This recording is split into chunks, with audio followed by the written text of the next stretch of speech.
Good afternoon. For those few among us who have had the opportunity to travel to space, physical distancing, quarantining in cramped spaces, and enduring long periods away from friends and family is not life saving advice during a pandemic. It's a way of life. Today, as we struggle with challenges that are new to most of us, we are fortunate to sit down with two McGill graduates who have traveled into orbit as part of the global space program and are able to provide us with some tips, some guidance, and hopefully some perspective on what it means to self isolate in a stressful situation and what we can do to maintain our physical health and mental well being under these circumstances. Welcome to Lessons from Space, the latest in our weekly series of McGill alumni webcasts. My name is Derek Kassoff, Managing Director of Communications at McGill's Office of University Advancement. It's Thursday, April 9th, and I'm delighted to be joined today by two McGill alumni who have ventured far above the sky to explore our final frontier. And no, I don't mean William Shatner.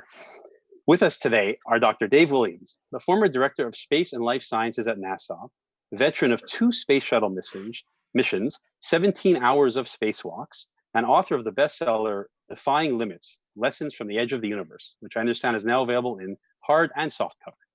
And Dr. Dafydd Saint-Jacques, who last year spent 204 days aboard the International Space Station, the longest space mission to date by a Canadian. He also became the first Canadian astronaut to use the Canadarm to catch a visiting spacecraft. Thank you, gentlemen, for joining us today. Dr. Saint-Jacques from your home in Houston, Texas, and Dr. Williams from just outside of Toronto. Welcome. Thanks. It's our pleasure. Hello, everybody. So before we jump into our topic for today, I'd like to ask each of you about how you got your starts as astronauts. Dr. Williams, if it's okay, I'll start with you. So if my math is right, you would have been a teenager during the moon landing in 1969. Was that when you first caught the bug to be an astronaut? And what was the first thing you did when you decided that this was the career you wanted to pursue? Actually, I got the bug in 1961, just a little bit before my 7th birthday, when Alan Shepard lifted off to go into space. The 60s was a remarkable decade of space exploration. I was told that it was impossible to achieve my dream. And one of the things that's amazing is getting rid of the letters I am out of the word impossible and making the impossible possible. I went to McGill, was there for 12 years to foster my curiosity for science and my desire to become a doctor. And graduated in 83, ultimately became a physician and joined the Canadian Space Program in 92. Great, great. Well, I've actually been at McGill for 12 years now and sometimes feel like I'm lost in space, so we have something in common. Dr. Saint-Jacques, when did you sort of catch the space bug? And did you ever imagine in your wildest dreams that you would actually be living aboard the International Space Station? So for me, I don't exactly remember when it started, but I think it started with images like this one behind me, when as a young child, I actually understood what I was looking at, that this little blue marble was the world where I was, and we're looking at it from the outside. And it's that sense of perspective that really blew my mind. I must have been 5 or 6, something like that. And that's when I became obsessed with space things. Can't say that I decided I wanted to be an astronaut. I didn't think it was possible. And as Dave said, it wasn't an option for a Canadian back then. But I determined to kind of be that sort of person. I think that's what happened to me. I thought, well, I'll stay fit. I'll learn languages. I'll go to university. I'll become a responsible person. I'll explore. I'll strive to become an explorer, because understanding the world around us is really what's fun in this life. So that's how it started. And space has always been sort of like a fantasy for me. And I went on and on with life. One thing led to another. And I was working as a physician in the Arctic in a little village when I heard that they were recruiting astronauts. And time stopped for me for a second. And it was the voice of a little boy in my mind saying, "Oh, you gotta try, you absolutely have to try." And I put my hand in that that gear system, and after months and months and months of the selection process, they picked me. And that was 11 years ago, and now I've got a space mission under my belt, and it has indeed changed my perspective. To actually see this with your own eyes, that changes the way you look at things. I can imagine that. And I'm sure we'll have lots of time to speak to you today about some of those experiences aboard space shuttles and the space station. So as you might imagine, we received many questions in advance from alumni leading up to today's webcast. including a lot from some of your younger fans. So we'll try to get to as many of the questions as we can in the next hour. And I promise to save some time at the end for the questions that did come in from our kids. So please hang in there, kids. We will get to you.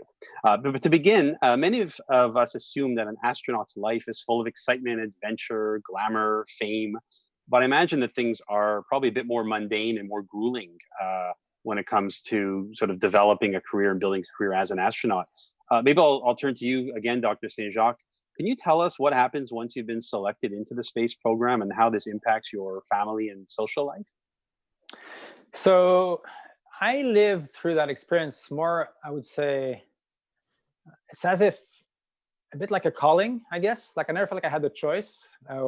Once you're offered this opportunity that is so unique and so worthy and so worthwhile on behalf of everybody, you have to give it your very best, and you cannot do that alone. My then fiance, kind of accepted to follow me on that adventure. We moved to Houston, where I started training at the Johnson Space Center, and it was a lot of work. It's a lot of work, but you never kind of doubt that it's worth it. It is, as you said, not all glamorous stuff. It is just a lot of grueling studying and painful physical training, and being a life of being constantly, under test, constantly being examined, evaluated, and constantly put to your limit. And in a way, that is a great privilege to have that chance to have a profession that pushes you to your limit in so many different ways, be it mental, physical, psychological, in terms of knowledge, in terms of your, kind of manual skills, and public speaking is another one of them. And so it is a huge privilege that comes with huge responsibilities. And, we're kind of lucky to have a job that we love and that we don't mind pouring our lives to. But it is impossible without the full support of the people around you who love you. And in particular, when it gets time to train for a space mission, that meant practically for a family that I was gone for 3 years, traveling around the world, just never there. And, leaving my wife to take care of young children, and the grandparents, the friends pitched in. It's as if the whole village needs to be behind you. Everybody knows the astronauts, but that's just the tip of the iceberg.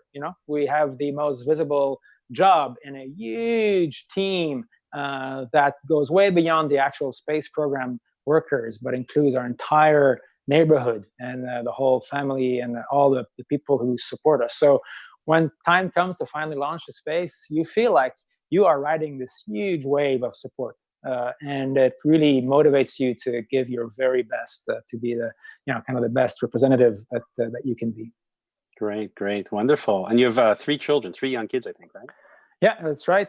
8, 6, and 3 years old. We're now locked up in our house in Houston, and so we're doing this juggling act of homeschooling, teleworking.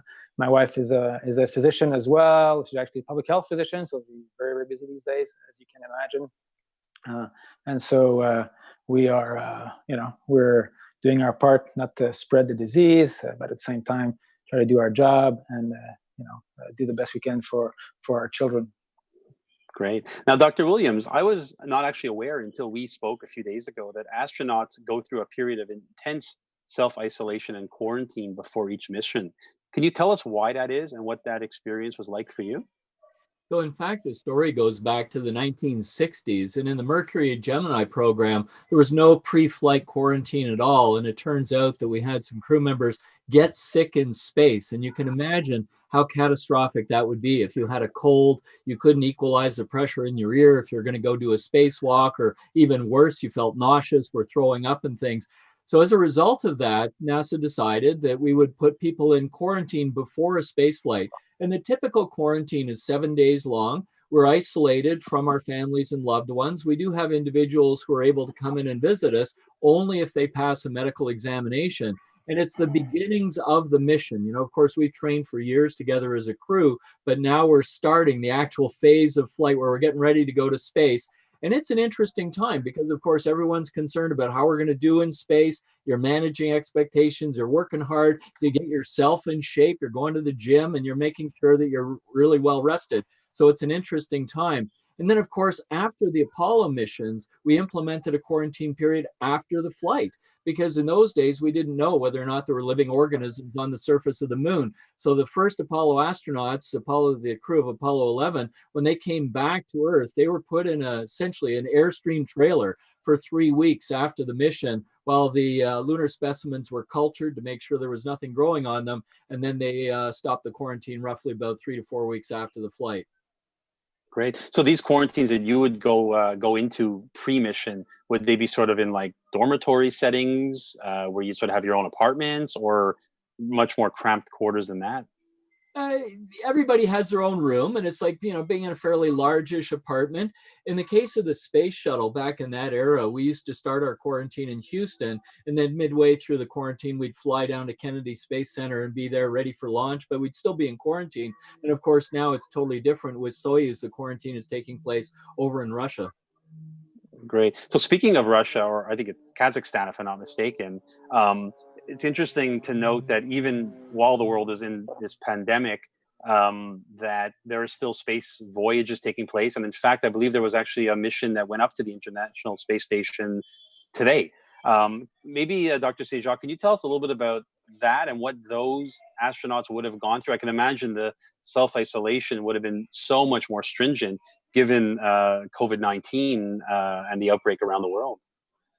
Yes, that's true. So three space travelers lifted off this morning from the steppes of Kazakhstan and Baikonur, the cosmodrome that the Russian Federation uses. That's where I launched from not so long ago, near a year and a half ago. And good friend of mine, Chris Cassidy, launched with two Russian colleagues, Ivan and Sergey, and they inch their way to space, blasted to space. Takes about 10 minutes to ride to space to the orbit, and then they inch their way to space station over 6 hours, and they just docked the space station, opened the hatch, and they're safely on board just about an hour ago. So the voyage went well. And as you said, the preparations for this launch were very different now with the current pandemic.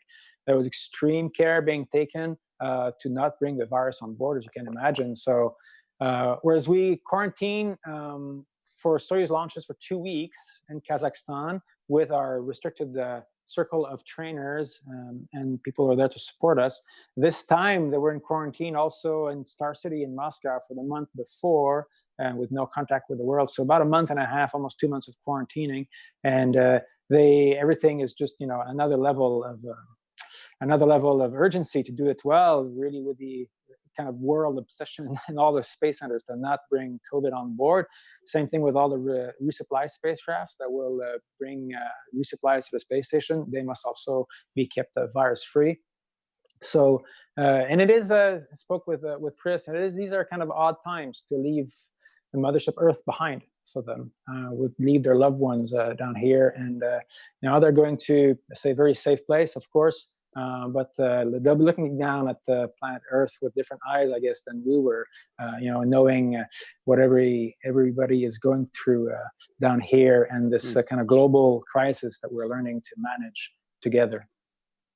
Great. So what sort of lessons can mere mortal humans like us take from astronauts like yourselves from the space program in terms of quarantines and self-isolation? I'm thinking in terms of how do you maintain your physical activity, your mental wellness, getting proper sleep, eating well. Perhaps each of you can speak a little bit to the things we should be thinking about now in this period of trying circumstances. As astronauts, we spend so much time training to fly in space, and everyone's assuming we're thinking about how to operate robotic arms, do spacewalks. But one of the major portions of training is expeditionary behavior, how to live and work together, how to manage the stresses of being in an environment like that. It's all about leadership, the ability to influence others, and in followership, how to be great team members. And nobody wants to be a high maintenance personality. So we try and figure out how we can work together collaboratively. And then when you have those moments of stress, which we all do, we have to be able to resolve those stress. So recognizing that people need to be able to take a break, and often taking care of ourselves enables us to be really effective crew members. So exercising well, making sure you're eating properly, getting the appropriate amount of sleep, they're all critical to be able to succeeding in space. Great. Now, you mentioned sort of managing stress and anxiety. So I'd like to maybe just come back to that point quickly. I would imagine that if I were about to launch into orbit, I would be a little scared, perhaps. Maybe Dr. Saint-Jacques, you can speak a little bit about how you manage all the sort of quarantining and all the preparation. And then on top of that, you've got this stress and anxiety about the mission, your expectations, what could potentially go wrong. How do you make it all work and keep mentally fit? Yeah, so I mean, objectively, riding a rocket to space is a very dangerous thing to do, and living in an orbiting tin can for months and months is also objectively very dangerous. So one thing is, you look at the facts, you get the right information, you make a good, cold-headed assessment of the risk, you make a plan, you make sure you know what you would do if this happened, that happened, and then you put that in a box, and you can't let that fear become crippling. I mean, fear is a healthy thing. It's just like an alarm signal in your mind. Hey, this is a big deal. Better prepare. Better be careful. So that's fine. You got to listen to your fear, but it's got to prompt you into planning. And once you've done all the planning you can do, you don't want to let the fear be your master. You want your planning, your training to be your master. So this thing is, of course, something central to the profession of astronauts. We spend most of our time thinking about what could go wrong and practicing what we would do if this or that happened. That's the bulk of our training, really. Basically thinking very negatively about the worst events. And then once you got all that under your belt and you think you got a plan for anything you could have thought about, then you just enjoy the ride, really. So that's one part, the dealing with danger psychologically. You cannot let that cripple you. And I think in these days with the pandemic, same thing. I mean, you can easily let yourself be completely drowned under a sea of information and just, never think about anything else. You shouldn't do that, of course. You make a sane assessment of what your actual risks are, your loved ones, and what plans you have, contingencies, what are your means, and then you get on with your life. So that's one aspect. And then another very important psychological aspect, as they've mentioned, is getting along with other people. And for astronauts, this is absolutely crucial. And I like to see that there's like two ways about it. So first, when you're in confinement with people, it's all about communication. And you don't want to do too much or not enough, right? You have to communicate as much as you can so that nobody feels alone or left in their little bubble. And for yourself as well, you want to use technology to communicate as much as possible. Also to kind of preemptively diffuse any tension that you might be sensing, because you cannot afford to have major conflicts. On the other hand, everybody needs a break sometimes. Everybody needs a little bubble. And you have to respect the need of people. Even the most gregarious party animal needs to be on their own for a while. And so we have to, as a crew, make sure that we can carve out those little individual bubbles where people can just be on their own. So I think as we live in confinement, I see it now, with my wife and my children, we each need a little bubble. You have to respect that. So finding the right balance of communication, I think, is an art. It doesn't happen just like that. You need to think about it. And I like to put a positive spin on it. It's like if you take the focus out of yourself and put it on others and what the others need, then it spirals positively, because then others reciprocate and think about you. And then that way, it all makes it more easier for everybody to get through these hard times as a crew. Mm-hmm. Very, very well said, and probably a bit easier said than done, but some very good lessons Very for difficult. us. Very difficult. Very difficult. Mm-hmm. I'm not saying it's easy. It doesn't just happen. You have to put some effort and thought into it, but it's well worth the investment. You can imagine during a space mission, we've got thousands of engineers on the ground, supporting the mission, taking care of all the technical details. But crew relationships, that's our problem. Nobody can help us with that. Yeah. And all these tricks that we learn in primary school about respecting each other, well, they carry throughout your life. And that's not because you learned them when you were 5 or 6 years old, that they're easier when you're a grown-up.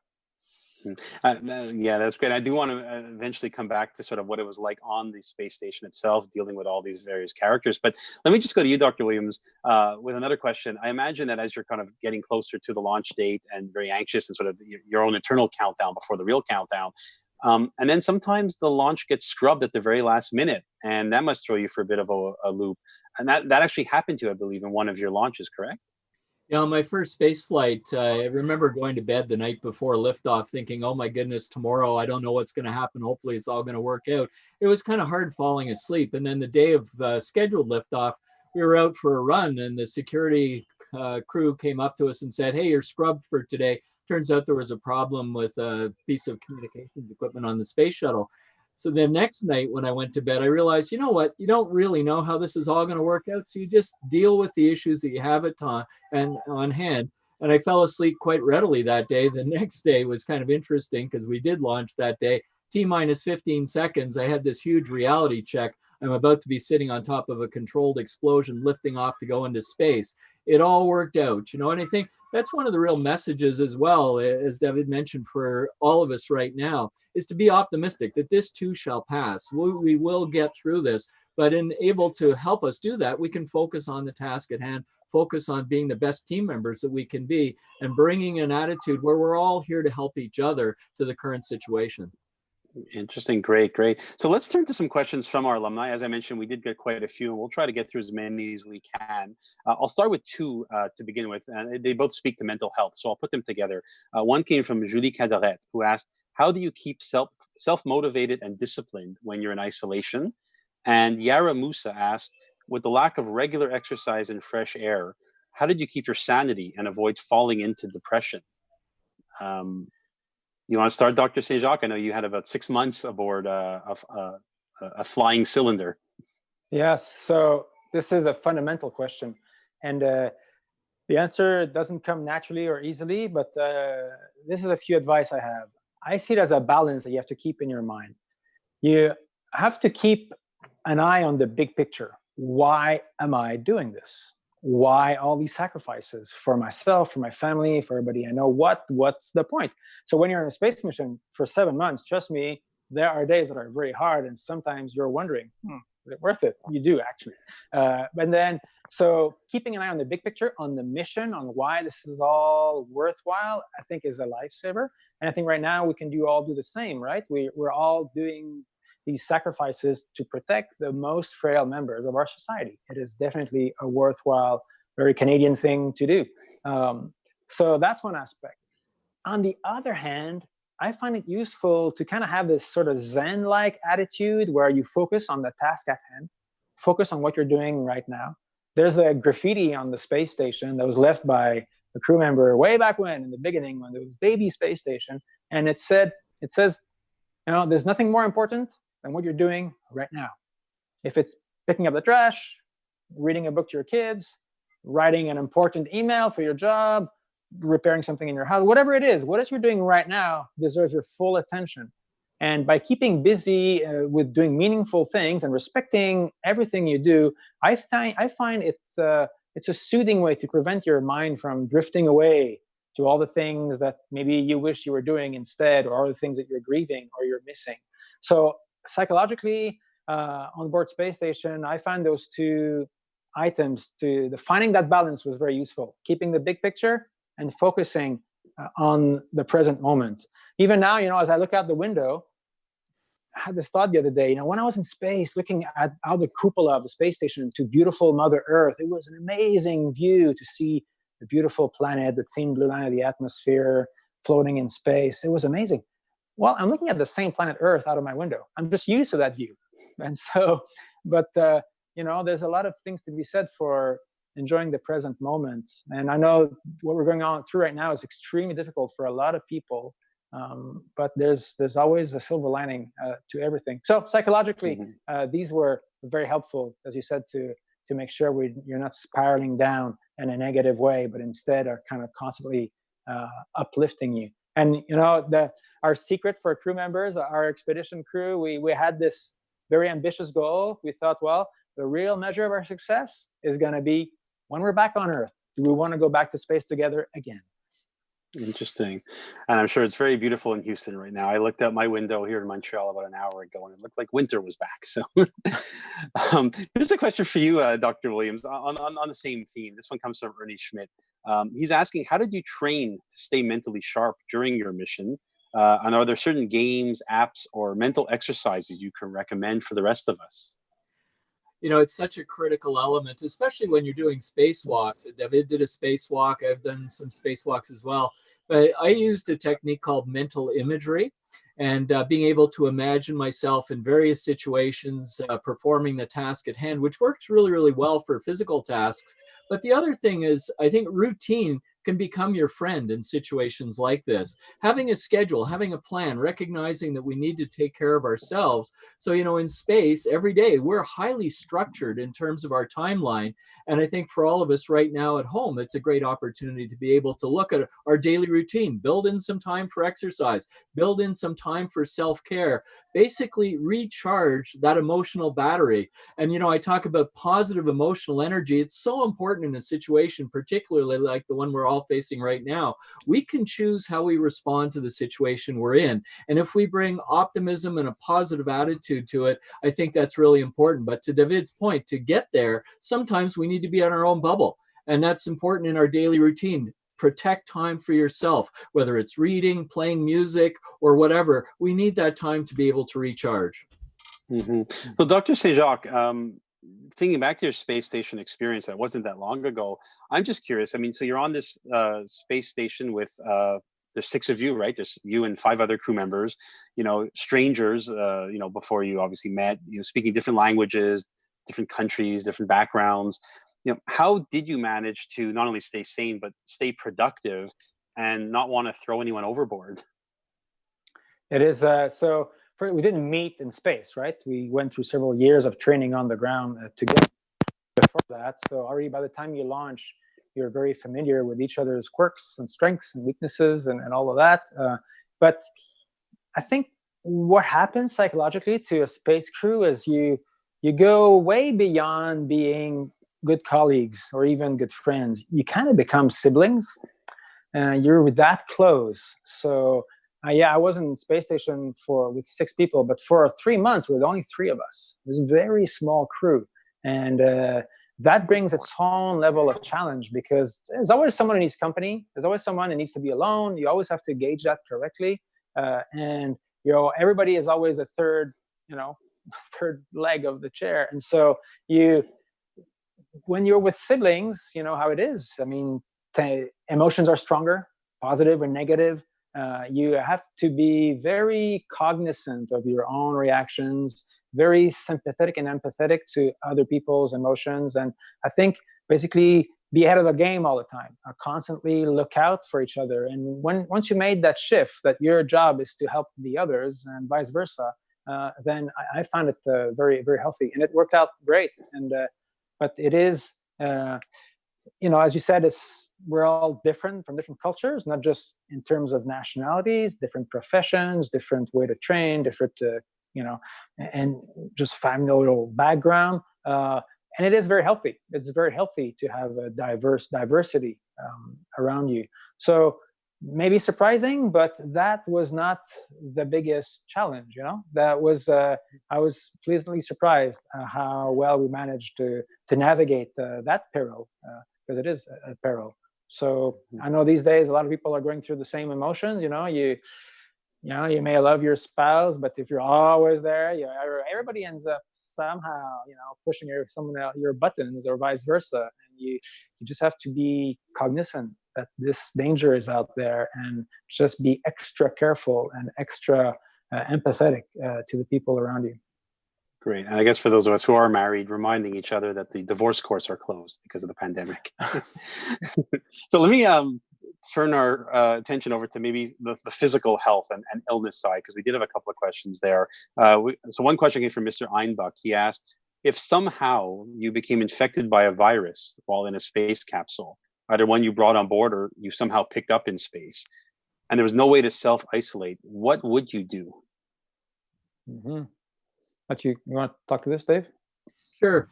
So it's an interesting question. And one of the reasons why we have such a robust quarantine period is to prevent bringing viruses to space with us. Bacteria, they're all over our skin. Human beings are naturally colonized bacteria. So when we go to space, the bacteria on my hand, they get on the handrails on the space station and things. That's why we work really hard to keep the surfaces on the space station clean.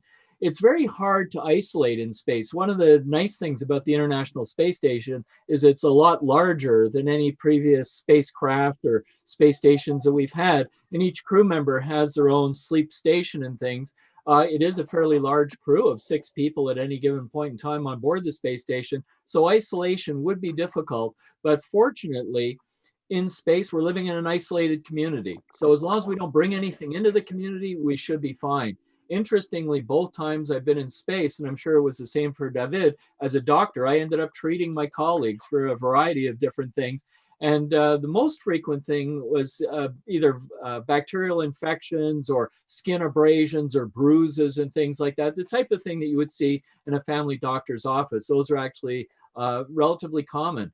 But, in terms of a viral outbreak and things like that in space, we would have to bring the virus with us. And so far, we've been very fortunate that has not happened since the early days of space exploration. Is there always a physician on every crew to tend to those minor injuries and illnesses? Oh, we wish. Yeah, there's just not enough of us going around. I wish they had to send a doctor every time. We'd fly more often. But no, so there.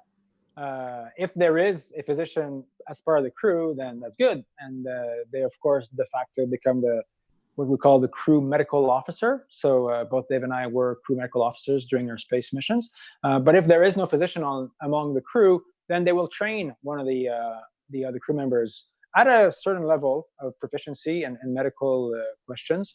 A little bit like a first responder kind of training, how to handle the kind of life-threatening injuries or things like that, heart attacks, things like that, or a major trauma. So they give someone on the crew, at least one person, that level of emergency response training. And they do that even when there's a physician on board, because what if the physician is the victim? Well, you still need to have someone to take care of them. And then we have really perfected the art of telemedicine. Not perfected, but this is one of the places where we are developing it most aggressively, as you can imagine.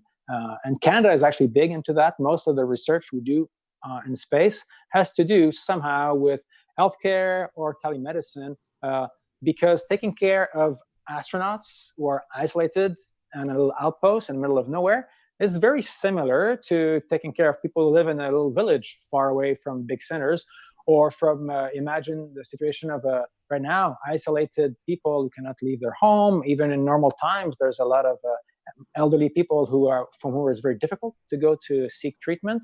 So Canada has a lot of interest in developing the art of telemedicine, virtual care, remote care, and the excuse of spaceflight, if you want, is there to kind of prompt us to scratch our heads and figure out the solutions that then can be used for the benefit of everybody.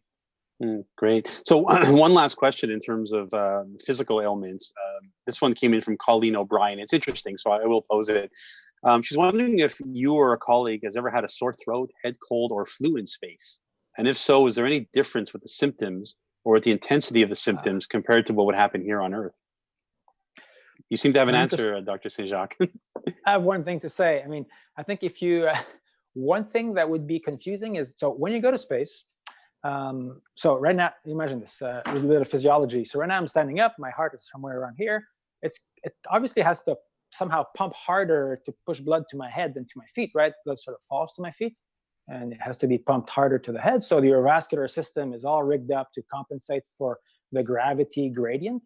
When you get to space, you don't have that gravity effect. So, but your body still basically pushes blood harder to your head. So you end up with a huge puffy red head and skinny white legs, as you are in imbalance that way. And that takes several weeks before it settles out. But during that window, you're basically very congested.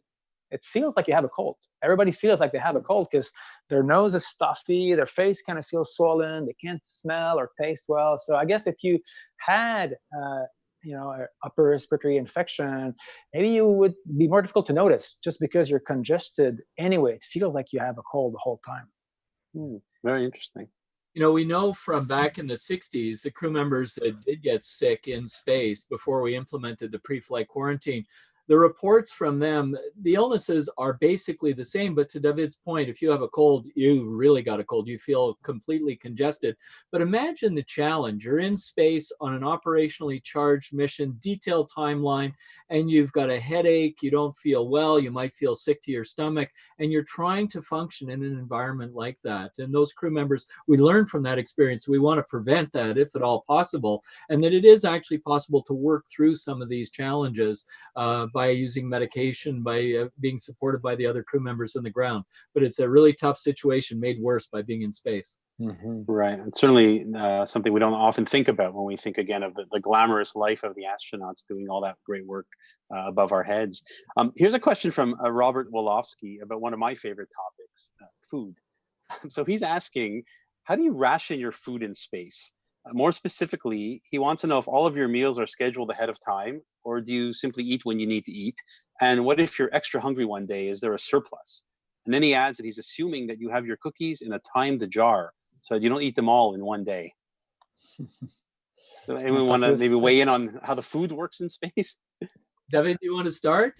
Yeah, I can talk to it. So first, my experience on space station. So food and other, kind of items of crew need, like, towels and soap, all these sort of crew usage items, we try to keep about 6 months ahead of stock on board. So we're never really running short. There has been time in the past where they were near the limit, and they were eating what previous crews had left behind because they didn't like it so much. That has happened a few times.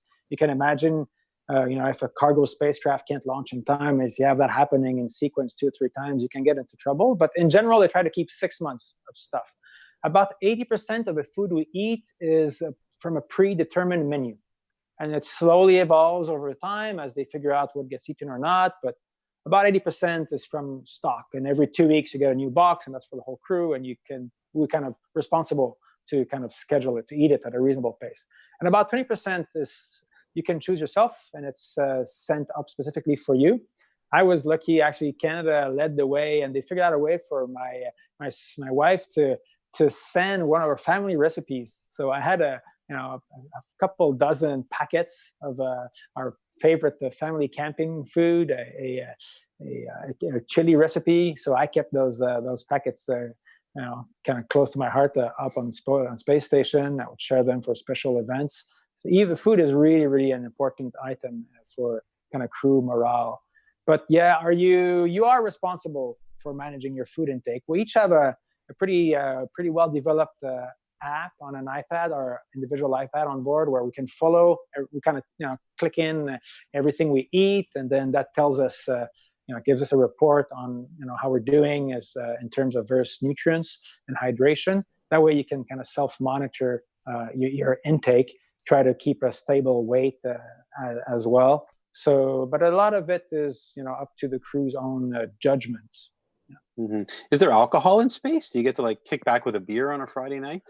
I wish. No. No, that doesn't happen. One of the things, and Dafydd, I'm sure you found this as well, that I loved on board the International Space Station is everybody in the crew getting together for a meal. Yes. The social aspect of getting together for a meal. Sometimes on the shuttle, it's like a sprint and somebody's off eating, somebody's doing something else. But we would go down to the Russian segment and everybody's floating around. It was a lot of fun. The other rule that we had in space is if you open it, you got to eat it, just to reduce the amount of trash that's there. There's nothing worse than somebody who eats half of their meal and then says, okay, well, I'm finished, I'm going to stick it in the trash, which of course begins to smell and everything else over time. So kind of interesting living and working in that environment. Wow, it's also good. Food is good, are good kind of trading chips between various nationalities, It's always good. I love the Russian food, for example, and I would exchange that for some of my specialty Canadian foods. Maple cookies were a great treat for the Russians. We found some leftover food from the previous Japanese astronaut. That was great to have. Europeans always have a good selection and kind of focus on the country of either the German or the French, whoever was in space last. So that's great. Actually, it's a great way to bond as well, to share a national culture that way. Wow, very interesting. So let me get to some of the questions that came in from some of the kids. There were several of them. So I'll start with the first one. I'll turn it to you, Dr. Williams. This one came in from Nirvan Swami, who's 7 years old. Maybe he's looking at the image behind you right now, but he's asking, why is it dark in space? So it's interesting, you know, if you think about what you can see when you look out into the vastness of our universe, the light is reflected off other objects. And unless the light becomes reflected back towards you, it just continues off into infinity. So what we're seeing when we look out into the blackness of space essentially is our universe and the infinite nature of the universe with the light reflected off other stars and objects in space. And what I think is really amazing is you look at, you know, the Milky Way in our galaxy, and you think about how many light years it takes for the light to get from whatever the star is to Earth, and you're looking literally back through time. Absolutely amazing being able to do that. Wow. All right. Well, here's the next one. I'll turn to you, Dr. Saint-Jacques. It's an email from Henry Rochefort. He writes, "Hi, I'm Henry, and I'm 15 years old. My question is, what were you most scared of when you were on the International Space Station? Was it spatial debris or something else?" So the most dangerous part of a mission to space is the rocket launch, because you're riding this controlled explosion. There's so much energy. So that really is the most, if you want, objectively dangerous and therefore, you know, legitimately scary part is, I hope I make it to space intact. And so once you're done through that 10 minutes of high danger, then it's more like you're playing lottery. And indeed, space debris are the what you're really playing lottery with. You know, if I mean, you all know what shooting stars are, right? They're basically rocks floating through space that kind of zoom through the Earth's atmosphere and they burn. So when you're on board space station and you're looking out the cupola and you see a shooting star, well, that was a near miss. So whenever I saw a shooting star, I go, okay, got lucky there, because, you know, it wouldn't take much to make a hole in the spacecraft. So, but that is something you cannot really control much. We track on radar the biggest pieces of space junk that are like old satellites, pieces of rocket ship that are orbiting the Earth. But there's a lot that we cannot track. And so, like any other danger that's just statistical, you know, sometimes you want, is it good? It's not really worth your time thinking too much about it. We have a plan. If there's a hole, something hits space station and makes a hole, and we're starting to lose our air, we know exactly what to do, exactly where to go. We've practiced that dozens of times. So I have that procedure in mind. I put that danger in a little box and I get on with my life. So that was maybe the most dangerous, objectively dangerous thing. The other part of danger living in space, of course, is your body is constantly hit by space radiation when you're in space. When you're on Earth, you're protected by the atmosphere. But when you're in space, not so much, of course, because you're above the atmosphere. You're still protected by the magnetic field of the Earth, but that's not true even if you go to the moon or further, as we will go later in a few decades, then we won't be protected by that. So that increases your chance of a cancer or later in life. And so that is another objective danger, but it's not an immediate threat. And again, that is just a chance that we're all taking in this profession. Mm-hmm. Derek, both times I was in space, our space shuttle was hit by orbital debris. When I was doing spacewalks, I saw damage to the space station from orbital debris. But as Dafydd says, in the space program, we don't take chances, we manage risks, we make the data-driven decisions, and then we get on with the mission. Mm-hmm. So speaking of the launches themselves, and you've obviously had two, Dr. Williams, here we got a few questions from Emily Fetko, who's 10 years old. Her dad, Dimitru, tells us she's thrilled to be able to ask real astronauts some questions. So I'll take one of hers. She was asking about what sensations did you have during liftoff? Ride of a lifetime. It is unbelievable. Dafydd said it. You're sitting on top of a controlled explosion, going from being stationary to traveling 25 times the speed of sound in 8.5 minutes. I never rode the Soyuz vehicle. I rode on the space shuttle twice. And of course, we have solid rocket boosters and then the main engines, which are liquid engines, liquid hydrogen, liquid oxygen. During the solid rocket booster ride, it's like driving down a dirt road, 40 kilometers an hour. You're bouncing around, everything. It's violent. And then, of course, when the solid rocket boosters separate, it's a nice smooth ride for the remaining 6.5 minutes to get to space. and then you float out of your seat gracefully, you turn around, you look out the window, and you pinch yourself and go, I'm an astronaut for real. It's an unbelievable experience. Wow, sounds exciting. Dr. Saint-Jacques, maybe I'll come back to you for the next one. This one comes from 7-year-old Justin Trozo, who would like to know, when you're on your missions, how did you respect the workplace and private space of your crewmates? And what would you do if they got angry or impatient with someone, or if you got angry or impatient with them? Is that for me? Yes, sure. Oh, yes. Very important question, because it is, you don't want to mess around with interpersonal relationships when you're in a little tin can like that for months. So everybody on space station has a little, what we call our crew quarter. It's like an old-fashioned telephone box, or a little cupboard, a little broom cabinet. So big enough to have your sleeping bag attached to the wall, your personal computer, photos of your family. That's your little bubble in space. So when you see that your friend is in their crew quarters, maybe even more so if their door is closed, you let them alone. So that's your little bubble. That's important, to respect each other's bubble. And whenever someone feels and wants to be alone, you got to respect that. Another thing that's important is to always talk through any tension or any disagreements, and make sure you're sensitive to other people's emotions. Sometimes it's embarrassing to address problems early on, but it's well worth the investment, because if you let these things grow, then they can explode in your face, and nobody wants to get there. So well worth the investment of talking through emotions with other people. And then finally, communicate. Just communicate. Be very, very clear about what you mean, what you intend, what you think. Just communicate more than you would otherwise, so that there's no assumptions that are made, so that everything is very clear. So it is an art. It's a way to live that you have to think about. It doesn't come naturally, especially for those of us who are more quiet, perhaps, or more shy. You have to. It's worth the effort to be very clear and very empathetic to others. Great. So last week, one of our panelists was an economist who reminded us that banks are people too. I guess the lesson today is astronauts are people too, and have feelings and sensitivities as well. Here's the last question. This one came from Jade Murphy and Nancy Girard, who sent in a question from their 10-year-old little scientist, Jade Murphy. The question was, what are some of your favorite things to do when you're bored? I presume he means bored while you're in space. So I'll let you maybe jump in on that. So boredom is an issue it's a very real issue. We are all dealing with this right now. And I think the important thing is have a plan, right? That's why a daily routine really helps you in all this. But in space, one of the most amazing things to do is look out the window. And I remember on my second space flight, I was looking out the window at the Earth, listening to music. It was my daughter playing Louis Armstrong's What a Wonderful World on the piano.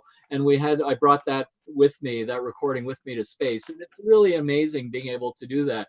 We can play games. We were very lucky when we were in space to have a lot of research activities that we were doing. But, many of the astronauts on board the space station started this idea of Saturday morning science, just using that environment to do really, really neat experiments and illustrate the properties of microgravity. There's nothing more incredible than doing water art in space and releasing a big blob of water that kind of floats around in front of you, and you take some food coloring, putting it in there. It's pretty amazing what you can do. But the challenge is you got to clean up after yourself. Great. That sounds wonderful. Thank you for fielding those questions from our younger members of our audience today. Before we wrap up, I do want to end, I like to end all of these webcasts on an optimistic note, although I think this was quite an uplifting conversation, if you'll excuse the pun. Maybe I'll start with you, Dr. Saint-Jacques. Obviously the world is going through a very difficult time, and hopefully some of the messages today will provide people some guidance and some comfort. But do you see any positive lessons taking shape now in the world that maybe we could take from this pandemic experience? Yeah, you're right. This is fundamentally a dramatic time. Some people have died. Some people are have lost loved ones. People are very sick. Some people have lost their jobs. Some people has dire economic consequences. Some a lot of people are kind of stuck in their home, and it's a surprise and the new things, and it's very destabilizing, and they don't know how to handle it. I mean, there's a lot of shock and awe about this. So these are difficult times we're going through together. But remember the mission. We're doing this to protect the most frail members of our society, and it's worth it. If there is one silver lining, I like to think, is that we are experiencing a very tangible example of globalization, of how we're living together, how problems that affect the planet are really affecting everybody. That boundaries are artificial creations of the human mind. They're not real physical things, the boundaries between countries. And so for astronauts, this is something a concept that's natural to us. Having seen the Earth from above, you realize this is one spacecraft, and with a couple billion human beings on it, and that's it. And our nationalities are abstractions, really. They're not real, tangible, physical things. And I think a pandemic like this is a wake-up call that we are living together in a united world. And so I hope that despite all the trauma and the disaster and the catastrophes this brings, that when we get through this together, and we will remember the lesson that we're all united. We're all in this together. This is our only spacecraft in the universe, and we've got to take good care of it. Great. Very, very positive and important lessons and message there. Thank you. Dr. Williams, maybe I'll give you the final word on this. Well, there's no question we're all living in a global village. And I think it's really important to acknowledge and thank all of those people worldwide who are providing essential services, particularly the healthcare professionals who are on the front lines of delivering care for all the people who are suffering through this incredible pandemic. This too shall pass. And we will learn from this experience. As Dafydd mentioned, we'll go on from today, and society will learn and will grow and will develop and things.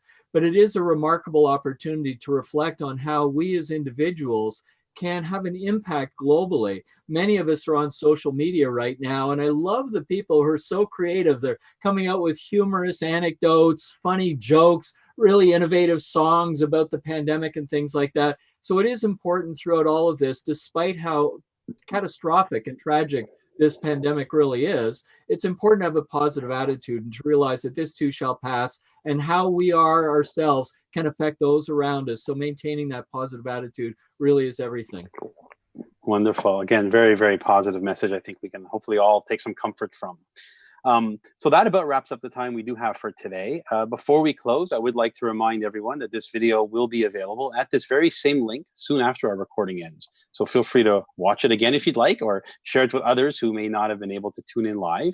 Please keep watching your McGill email and social media feeds for more information about how McGill is confronting the challenges of COVID-19 and keeping you informed with insight for our academic and medical experts.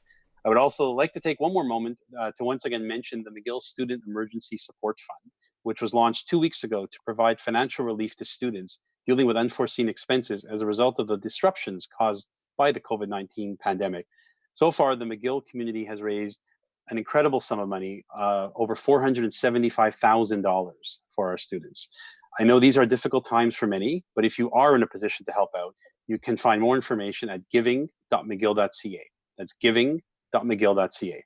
And finally, I would like to extend a sincere thank you to our two McGill astronauts, Dr. Dave Williams and Dr. Dafydd Saint-Jacques, for joining us today and providing us with such out-of-the-world insight and perspective that we can all benefit from during these challenging times. Thank you both. Thank you, McGill alumni. And I hope to see many of you back here next Thursday when we sit down with some of the university's leading cancer researchers and clinicians to learn about how cancer patients are coping with the pandemic and to see if there are any parallels between cancer research, autoimmunology, and research taking place around COVID-19 vaccines and treatments. And finally, on behalf of all of us at McGill's Office of University Advancement, please accept our best wishes for a happy Passover and a happy Easter. See you next week. Thank you. Bye-bye. Thanks.